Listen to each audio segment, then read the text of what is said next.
Hello students, आप सभी का स्वागत है आपके अपने यूट्यूब चैनल फ्री स्टडी 24 में। मैं अमरनाथ मौर्य। आज हम पढ़ने वाले हैं टॉप 30 जनरल साइंस के क्वेश्चन के बारे में। तो आज नवरात्रि का पहला दिन है। आप सभी को नवरात्रि की बहुत सारी शुभकामनाएं। मैं उम्मीद है कि आप लोग नवरात्रि अच्छे से मनाएंगे। तो आइए वीडियो में आगे बढ़ते हैं। जो हमारा टॉपिक आज का क्या है, टॉप 30 जनरल साइंस क्वेश्चन, जो क्या है एसएससी एग्जाम में, आरआरबी, एनटीपीसी में, ग्रुप डी, एलपी में, सब कई सारे एग्जाम में क्या किया गया है, ये सब पूछे गए क्वेश्चन है जिसे हमने एक साथ इकट्ठा किया है। तो आइए वीडियो में आगे क्वेश्चन को देखते हैं। क्वेश्चन आपके स्क्रीन पर है, देखिए। कह रहा मानव शरीर की सबसे बड़ी कोशिका है। जो मानव शरीर है उसकी सबसे बड़ी कोशिका क्या होती है? दिया है मांसपेशी की कोशिका, शुक्र कोशिका, स्नायु, और ये डी दिया है अंड कोशिका। तो इसमें से आंसर आपका क्या होगा? मांसपेशी की कोशिका ये भी नहीं होगा, शुक्र कोशिका ये भी छोटी होती है, अंड कोशिका ये भी छोटी होती है। तो आपका आंसर बचा स्नायु कोशिका। तो आपका आंसर क्या हो गया? स्नायु कोशिका आपका आंसर आ गया। अब अगला क्वेश्चन क्या कर रहा है? कर अनुवांशिकता की मूल इकाई क्या है? कोशिका है, जीन है, शुक्राणु है और रक्त है। तो इसमें से कौन सा आ जाएगा? कोशिका अनुवांशिकता में नहीं काम करता, शुक्राणु ये भी नहीं, मूल इकाई पूछ रहा है। तो मूल इकाई क्या होता है? जीन होता है। तो इसका आंसर आपका आ जाएगा जीन। फिर तीसरा क्वेश्चन आ गया। तीसरा क्वेश्चन कर रहा है Bowman capsule dot dot dot का हिस्सा है, मतलब किस शरीर के किस भाग का हिस्सा है? किडनी, लीवर, हृदय, मस्तिष्क। तो बोमैन जो कैप्सूल होता है वो किसका हिस्सा होता है? किडनी का। ये जो किडनी होता है उसका बोमैन कैप्सूल क्या होता है? हिस्सा होता है। फिर अगला क्वेश्चन है बर्फ के गलनांक के। कोई भी बर्फ क्या गल रहा है यानी कि पिघल रहा है, तो उसके निर्धारण है थर्मामीटर को किस प्रकार रखा जाना चाहिए। मतलब क्या कर रहा है, उसका टेम्परेचर किस हिसाब से गिर रहा है, उसके क्या करना है, गलनांक को क्या करना है, निर्धारित करना है। उसको निर्धारित करने के लिए आप थर्मामीटर को कहाँ पर रखेंगे, कैसे रखेंगे? तो ऑप्शन दे दिया है, इसके बल्ब को बर्फ के टुकड़ों में रखते हैं। फिर बी ऑप्शन दे दिया, बर्फ के टुकड़ों के कुछ ऊपर रखते हुए। फिर बाहर से बीकर के संपर्क में रखते हुए। फिर डी वाला ऑप्शन है, बीकर के अंदरूनी दीवार के संपर्क में। तो कहाँ पर रखेंगे? तो देखिए, इसके बल्ब को बर्फ के टुकड़ों पे रखते हैं, तो ऐसा नहीं करेंगे। क्या करेंगे? बर्फ के टुकड़ों के कुछ ऊपर रखते हुए। तो ऑप्शन आपका हो जाएगा इसका बी सही। क्या करेंगे? बर्फ के टुकड़ों के क्या करेंगे? कुछ ऊपर रख देंगे। तो आपका आंसर बी वाला क्या हो जाएगा? सही हो जाएगा। तो ये थे 4 क्वेश्चन। अब आइए अगला क्वेश्चन। ये अगला क्वेश्चन रहा आपके स्क्रीन पर, आइए देखते हैं। 5वां क्वेश्चन क्या कर रहा है? कह रहा है कि सोडियम क्लोराइड और अमोनियम क्लोराइड के रंग, जो सोडियम क्लोराइड है, सोडियम क्लोराइड और अमोनियम क्लोराइड, इसका रंग कैसा होता है? किस कलर के ये दोनों होते हैं? पीला और सफेद, सफेद पीला, दोनों ही सफेद, दूसरा पीला। तो आप देखे होंगे सोडियम क्लोराइड, यानी कि सोडियम क्लोराइड किसका सूत्र है? नमक का। तो नमक किस कलर का होता है? सफेद। तो अमोनियम क्लोराइड वो भी क्या? अमोनियम क्लोराइड वो भी दोनों क्या होते हैं? सफेद रंग के।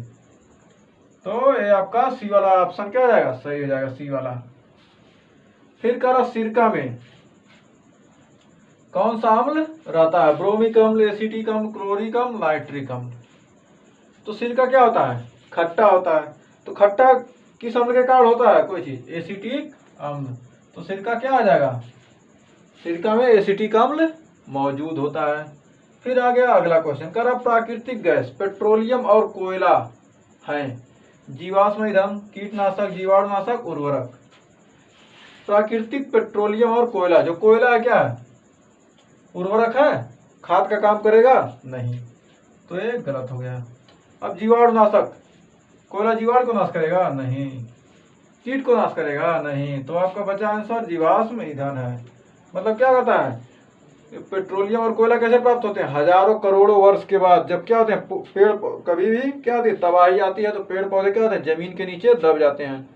तो धीरे धीरे क्या होते हैं, वह सड़ने गलने लगते हैं और धीरे धीरे क्या होते हैं, वह पेट्रोलियम प्राकृतिक गैस यानी पेट्रोलियम और कोयला के रूप में क्या होते हैं, धीरे धीरे अरबों करोड़ों वर्ष तक यह चक्र चलता है और उसके बाद क्या होता है, पेट्रोलियम और कोयला प्राप्त होते हैं। तो क्या कौन से ईंधन होते हैं, जीवाश्म ईंधन होते हैं।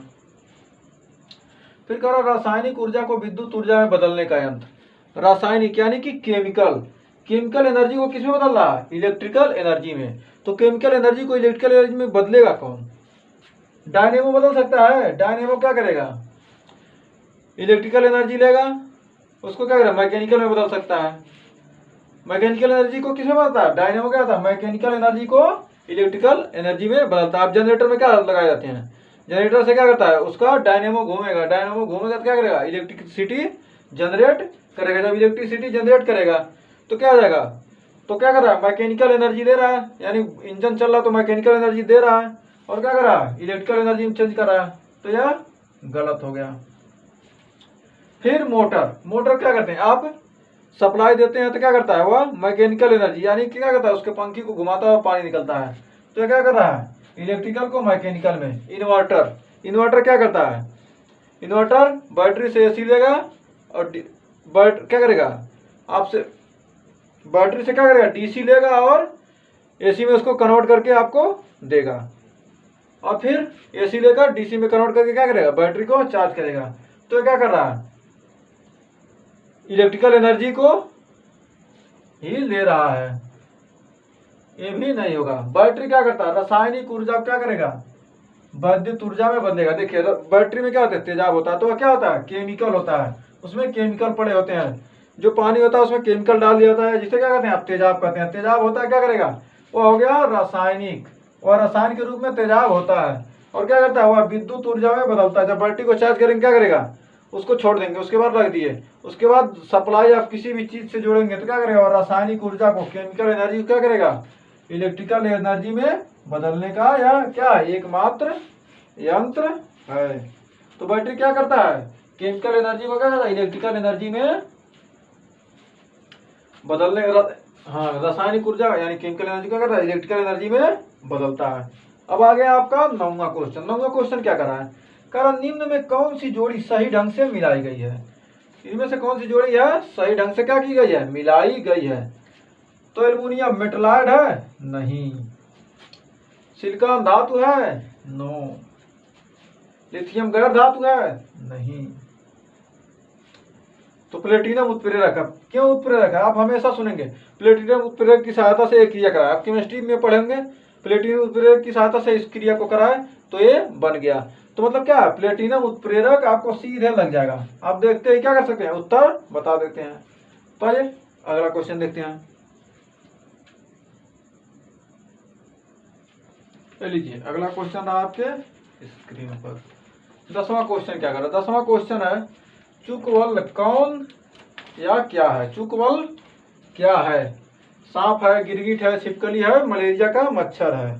किसको चुकवल कहते हैं, तो सांप को नहीं कहते, गिरगिट को भी चुकवल नहीं कहते, मलेरिया के मच्छर को तो कहते ही नहीं है। तो बची छिपकली, तो छिपकली को क्या कहते हैं, चुकवल। आप लोग ध्यान रखिएगा, ये आरआरबी जेई में पूछा गया क्वेश्चन है। फिर कहा पृथ्वी की सतह और वातावरण का वह हिस्सा जहाँ पौधे और जानवर कहाँ क्या करते हैं, रहते हैं, कहलाता है जैव मंडल, क्षोभ मंडल, जल मंडल, स्थल मंडल। जल मंडल ये तो होगा नहीं, क्षोभ मंडल ये भी नहीं होगा, ये तो आकाश हो गया, स्थल मंडल नहीं होगा। इसका जैव मंडल में क्या होंगे, जीव जंतु रहते हैं, मतलब वातावरण का क्या होता है, हिस्सा जहाँ पौधे और जानवर रहते हैं, वह क्या है, जैव मंडल। फिर कहा परिभाषिक शब्द, मतलब परिभाषा किया दिया गया शब्द या टर्म, उसको कहेंगे इंग्लिश में कहते हैं टर्म। कोशिका को किसने गढ़ा था, मतलब क्या है, कोशिका के खोजकर्ता कौन थे, थियोडोर स्वान, ये नहीं थे। फिर रोस्टवाल लेवरी, ये भी नहीं थे। गेरहार्ड, ये भी नहीं थे। तो इसके खोजकर्ता कौन थे, रॉबर्ट हुक। इन्होंने क्या किया था, कोशिका का गढ़ा था, यानी कि खोज किया था। फिर नासा की भाषा में EVA का मतलब क्या होता है, शून्य गुरुत्वाकर्षण, नो। भारहीनता, नहीं।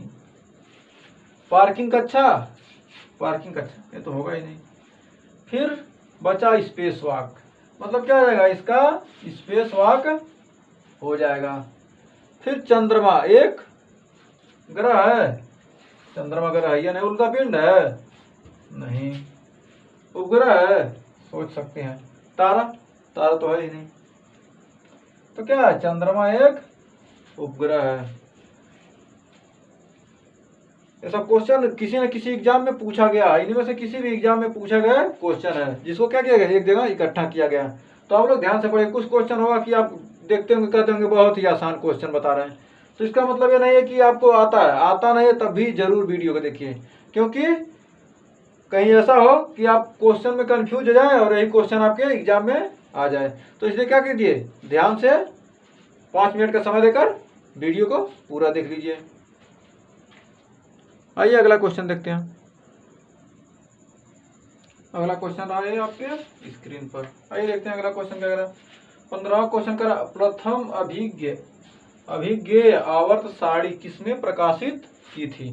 मतलब जो आवर्त साड़ी है, किसने सबसे पहले क्या की थी, प्रकाशित की थी। मतलब आवर्त साड़ी के बारे में सबसे पहले किसने बताया था। तो देखिए, वोल्फगैंग पाउली क्या थे, तो अपवर्जन नियम बताए थे अपना, और जॉन डाल्टन ये तो दूसरा सिद्धांत बताए थे, और कार्लोस अवोगाद्रो, ये नहीं होगा, नहीं होगा, नहीं होगा। आप हमेशा सुने हैं मेंडलीव की आवर्त साड़ी, तो इनका पूरा नाम क्या था, दमित्री मेंडलीव। तो इन्होंने, दमित्री मेंडलीव ने क्या किया था, आवर्त साड़ी को प्रथम अभिज्ञेय आवर्त साड़ी प्रकाशित की थी। अब आ जाइए, निम्नलिखित में से किसका उपनाम डैडी लॉन्ग लेग्स है। तो किसका उपनाम है, टिड्डा का है, शुतुरमुर्ग का है, ऊँट का है, या शेर मकड़ी का है। तो ऊँट का है नहीं, शुतुरमुर्ग का भी नहीं है, टिड्डा का भी नहीं है, तो है आंसर आपका सेलर मकड़ी। फिर अगला क्वेश्चन है, अगला क्वेश्चन क्या कर रहा है, अगला क्वेश्चन कर रहा है, सभी सजीव एक या दो मूल इकाई से निर्मित है।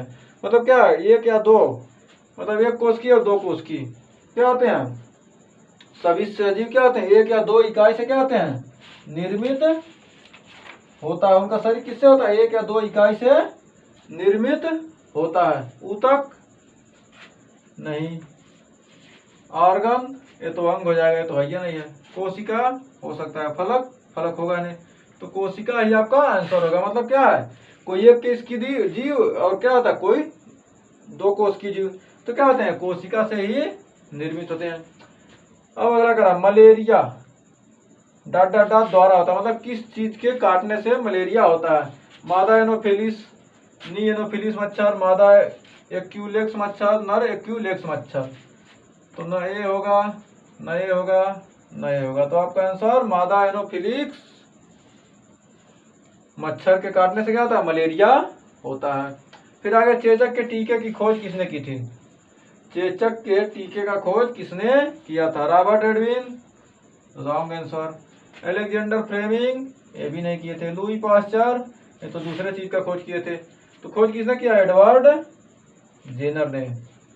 एडवर्ड जेनर क्या किया था, चेचक के टीके की खोज की थी। तो यहाँ आपका एडवर्ड जेनर यहाँ भर जाएगा। फिर कह रहा, प्रकाश संश्लेषण में किस चीज की जरूरत होती है। प्रकाश संश्लेषण में किस चीज की आवश्यकता नहीं होती है। आप लोग पढ़ेंगे किस चीज की जरूरत होती है, आप सीधा टिक मार देंगे, किसी को कहेंगे सूर्य का प्रकाश, कोई मार देंगे, कहेंगे तो सब सही लग रहा है, लेकिन सबसे पहले यहाँ देखिए नहीं लिखा है। तो क्वेश्चन को सबसे पहले, कोई भी क्वेश्चन करने से पहले एक या दो बार क्वेश्चन को पढ़ लीजिए। क्वेश्चन को एक बार दो बार पढ़ने से क्या होता है कि आपको क्वेश्चन समझ में आ जाएगा, और आधा उत्तर क्वेश्चन में ही छिपा होता है। तो इसमें प्रकाश संश्लेषण में किस चीज की जरूरत नहीं होती है। तो कार्बन डाइऑक्साइड की उपस्थिति में क्या करते हैं, ये करते हैं, तो इसकी जरूरत पड़ती है। सूर्य के प्रकाश की ये भी जरूरत पड़ती है, पानी की ये भी जरूरत पड़ती है, लेकिन ऑक्सीजन की जरूरत नहीं पड़ती। तो पौधों को क्या होता है, प्रकाश संश्लेषण में क्या कहते हैं, पौधे क्या करते हैं, ऑक्सीजन देते हैं हमको, और कार्बन डाइऑक्साइड लेते हैं, तो उनको ऑक्सीजन की जरूरत नहीं है। तो जब ऑक्सीजन की जरूरत उनको नहीं होती है, तो क्या करते हैं, वो ऑक्सीजन को छोड़ देते हैं और कार्बन डाइऑक्साइड को क्या करते हैं, ले लेते हैं। तो इसलिए क्या होती है, ऑक्सीजन की जरूरत उनको नहीं होती, इसलिए आपका आंसर हो जाएगा ऑक्सीजन। फिर आइए अगला क्वेश्चन देखते हैं। फिर अगला क्वेश्चन आपके स्क्रीन पर, तो आइए देखते हैं क्वेश्चन क्या करा। कह रहा कि विटामिन ए का सबसे धनी स्रोत क्या है। विटामिन ए जो क्या होता है विटामिन ए, इसको क्या कहते हैं एस्कॉर्बिक। विटामिन ए का सबसे धनी स्रोत क्या है? तो नींबू जात के फल, नो। गाजर हो सकता है, पालक, इससे तो आयरन मिलता है। फली, इससे भी नहीं, तो क्या आ जाएगा गाजर आपका सही आंसर। फिर कह रहा गन्ने का रेड राट रोग। गन्ना आप देखे होंगे, गन्ने में क्या करते हैं जब आप छीलेंगे तो क्या होगा, ऐसे जब छीलेंगे इसको तो ये क्या होगा बगल में हल्का हल्का सा क्या होगा, हल्का हल्का ऐसे लाल सा क्या बनेगा रहेगा, धारी बना रहेगा। तो वही उसे क्या कहते हैं रेड राट रोग होता है। ये किसके द्वारा होता है? जीवाणु के द्वारा, फंगस के द्वारा, विषाणु के द्वारा, सूत्रकृमि के द्वारा। तो इसका आपका आंसर हो जाएगा ना जीवाणु होगा, न विषाणु होगा, ना सूत्रकृमि होगा, आंसर होगा फंगस। ऑप्शन नंबर बी सही है। फिर कह रहा प्राणी विज्ञान के अंतर्गत अध्ययन करते हैं जीव प्राधिकारियों का, पशुओं का, जीव विज्ञान, जीव का। तो जीव का अध्ययन जंतु विज्ञान में, और जीव विज्ञान या जंतु विज्ञान। तो प्राणी विज्ञान में क्या कहते हैं पशुओं का अध्ययन किया जाता है, पशु का अध्ययन प्राणी विज्ञान में। फिर कह रहा एक वयस्क मतलब क्या है, एक वयस्क यानी 18 साल से अधिक के उम्र के व्यक्ति क्या कहते हैं वयस्क मनुष्य कहते हैं। तो एक वयस्क व्यक्ति के शरीर में कितने लीटर रक्त होता है, ये तो सभी लोग क्वेश्चन जानते हैं क्योंकि शुरू से ही पढ़ते जाते हैं कि एक वयस्क मनुष्य के व्यक्ति में कितने 5 से 6 लीटर, 5 से 6 लीटर। बहुत से लोग कंफ्यूजन में होंगे, 6 से 7 होगा, 7 से 8 होगा, 4 से 5 होगा, लेकिन आपका आंसर क्या है 5 से 6 लीटर होता है आपके शरीर में खून। फिर त्वचा श्वास अंग है, मतलब इसमें से कि कौन सा जंतु है जो क्या करता है त्वचा के द्वारा क्या कहता है श्वास को लेता है, सांस लेता है। हम तो नाक के द्वारा लेते हैं, तो त्वचा के द्वारा हो देता है पुरुष, नो। सांप, नो। मेढक, नहीं, मेढक तो गलफड़े द्वारा लेता है ना। तो त्वचा द्वारा एक केचुआ ही ऐसा क्या है जंतु है, क्या करता है त्वचा से सांस लेता है। अब फिर कह रहा हमारे शरीर में व्यवस्थापनीय व प्रक्रिया जनित केंद्र है, मतलब क्या कहता है हमारे शरीर का देखभाल करता है, मतलब व्यवस्थापनीय है और प्रक्रिया जनित है, मतलब प्रक्रिया करता है, मतलब कोई भी प्रक्रिया वहां से क्या होती जनन क्या होती उत्पन्न होती है। तो उसका केंद्र हृदय है, नो। फेफड़ा है, फेफड़े सोचेंगे नहीं, उधर से सोचेंगे नहीं, तो सोचेंगे किससे मस्तिष्क से। यही दिमाग ही तो है मनुष्य का, इसे ही क्या कहता है मनुष्य बनाता है। मस्तिष्क नहीं रहता अगर तो क्या होता है मनुष्य नहीं जानवर हो जाता। तो आइए अगला क्वेश्चन देखते हैं। अगला क्वेश्चन ये रहा आपके स्क्रीन पर। तो आइए देखते हैं क्या कर रहा है अगला क्वेश्चन। कर रहा 27वां क्वेश्चन। कह रहा कि अंतर आणविक आकर्षण बल में सबसे अधिक होता है किस चीज में, क्या होता है अंतर आणविक आकर्षण बल किसमें होता है, ठोस में, द्रव में, गैस में, प्लाज्मा कण में, किसमें होता है। देखिए जो द्रव में क्या होते हैं दूर दूर होते हैं, और गैस में ज्यादा दूर दूर तक, जहां नजदीक रहेगा वहां बल प्रबल होगा, जबकि ठोस में क्या होते हैं सटे होते हैं। तो इसलिए क्या होता है ठोस में जो आकर्षण बल क्या होता है सबसे प्रबल होता है, यानी सबसे अधिक होता है। अंतर आणविक दो अणुओं के बीच आकर्षण बल क्या होता है सबसे कम होता, मतलब सबसे अधिक होता है, मतलब दूरी कम होगा और बल क्या होगा बहुत ही ज्यादा अधिक होगा। फिर कह रहा कार के स्पीडोमीटर से मापा जाता है, जो कार का स्पीडोमीटर है जो स्पीड मापता है उससे क्या मापा जाता है। स्पीड मापते हैं, त्वरण मापते हैं, औसत मापते हैं, औसत वेग हो जाएगा ही, औसत वेग मापते हैं, नहीं एक सेकेंड, औसत वेग ऐसी है डी, औसत वेग, तत्कालिक वेग, नन ऑफ दीज, यम से none of these, none of these इनमें से कोई नहीं। तो क्या कार के स्पीडोमीटर से क्या मापा जाता है त्वरण मापा जाता है, त्वरण आपका आंसर हो जाएगा। फिर कह रहा संवेग से का माप प्राप्त होता है, जो संवेग होता है, संवेग क्या होता है m इंटू भी, द्रव्यमान इंटू द्रव्यमान और वेग के गुणनफल क्या कहते हैं संवेग। यदि क्या हो आपको द्रव्यमान मालूम हो,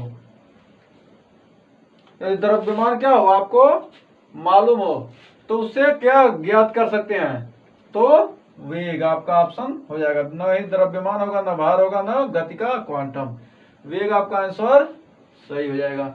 फिर लास्ट क्वेश्चन है आज के वीडियो का। कर रासायनिक प्रतिक्रिया, जो रासायनिक प्रतिक्रिया उसके घटने पर निम्न में से परिवर्तन नहीं होता है। जब रासायनिक प्रतिक्रिया क्या घट रही है तो उसमें परिवर्तन क्या होगा, रासायनिक गुण क्या होगा, चेंज हो जाएगा। भौतिक गुण चेंज हो जाएगा, आयतन चेंज हो जाएगा, लेकिन जो द्रव्यमान है उसका वह क्या होता है, निश्चित होता है। द्रव्यमान कभी भी किसी पदार्थ का क्या होता है, घटता नहीं है ना बढ़ता है। जिसमें से निकाला ना जाए उसको क्या करें, एक रूप से दूसरे रूप में परिवर्तित करेंगे, तब भी क्या होगा, द्रव्यमान उसका नियत रहता है। किसी वस्तु का क्या है, पृथ्वी पर द्रव्यमान नियत है। तो ऐसे टॉप 30 क्वेश्चन, ये सब क्वेश्चन किसी न किसी एग्जाम में पूछा गया था। एक क्वेश्चन पूछा गया था एनटीपीसी में पूछा गया था, ये था आपका एसएससी जेई में था, और ये संवेग वाला आरआरबी जेई का क्वेश्चन है। फिर ये भी लास्ट वाला भी एसएससी का है। तो सब क्वेश्चन क्या है, हमेशा किसी न किसी एग्जाम में पूछे गए, उसको हमने एक साथ इकट्ठा करके टॉप 30 क्वेश्चन बनाया था। कुछ और क्वेश्चन मिलकर लेकर अगले वीडियो में फिर मिलेंगे। तो वीडियो पसंद आया तो लाइक शेयर कमेंट जरूर कर दिए। अगर आपने अभी तक चैनल को सब्सक्राइब नहीं किया तो चैनल को सब्सक्राइब कर दिए, और वीडियो पसंद आया तो लाइक शेयर कमेंट जरूर करें। वीडियो में लास्ट तक बने रहिए, आप लोग का बहुत बहुत धन्यवाद। मिलते हैं ऐसे ही वीडियो लेकर नेक्स्ट वीडियो में। Thank you.